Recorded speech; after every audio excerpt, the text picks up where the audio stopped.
Millions of New Yorkers are heading to the polls to pick the Democratic nominee in November's general mayoral election. New York City does things a little differently, using something called ranked choice voting, ranking their top 5 preferences instead of choosing just one candidate. Today is just the first step in that process. And while there are 11 people on the ballot, it's become a tight race between 2 frontrunner, former Governor Andrew Cuomo, who is looking to make a political comeback, and progressive state lawmaker Zohran Mamdani. NBC's Vaughn Hilliard is inside a polling place in New York, joins us now. So, Vaughn, many are saying that this primary could be an arbiter of what's to come for the Democratic Party. Why is that, given that this is just a mayoral race?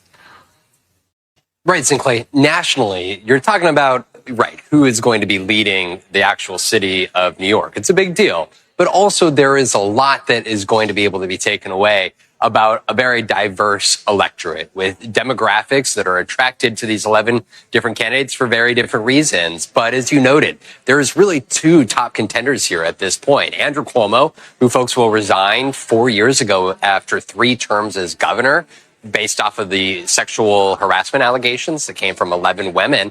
He is 67 years old, endorsed by the likes of Bill Clinton and former Mayor Michael Bloomberg. And then you've got Zohran Mamdani, who is half of his age, 33 years old. He would be the first Muslim mayor of New York. He is a New York State assemblyman, an immigrant, and somebody who describes himself as a democratic socialist.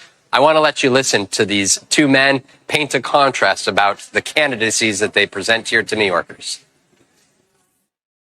He's never had a real job. He's been a 2-term assemblyman who only passed 3 bills. He's never really been interested in government at all. If you win, what does this say about the city, but also the country? That we're ready for a new generation of leadership, that we're ready for a city we can afford, and that we're ready to actually vote for something.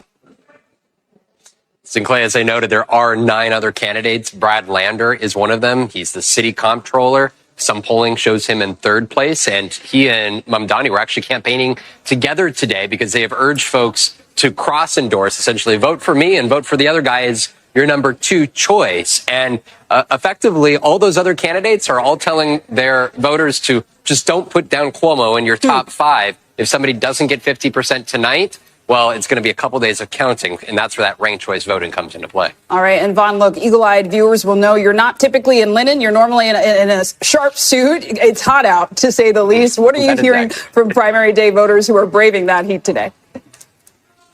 Right. We have seen a steady stream of folks continue to come in. There's high stakes to this. There are many Democrats that are frustrated with the tenureship of Mayor Eric Adams, whose federal corruption charges were dropped by President Trump's Department of Justice. To note, he had changed parties. He is still running for re-election as mayor, but going to be on the ballot in November as an independent here. And so we've heard from a lot of Democrats that they want change. They want a different alternative. Some don't want to hear the name Andrew Cuomo again, but then there's others that want the experience that he had as governor to come back as mayor. So a lot is at play here in New York City right now today, Sinclair. All right.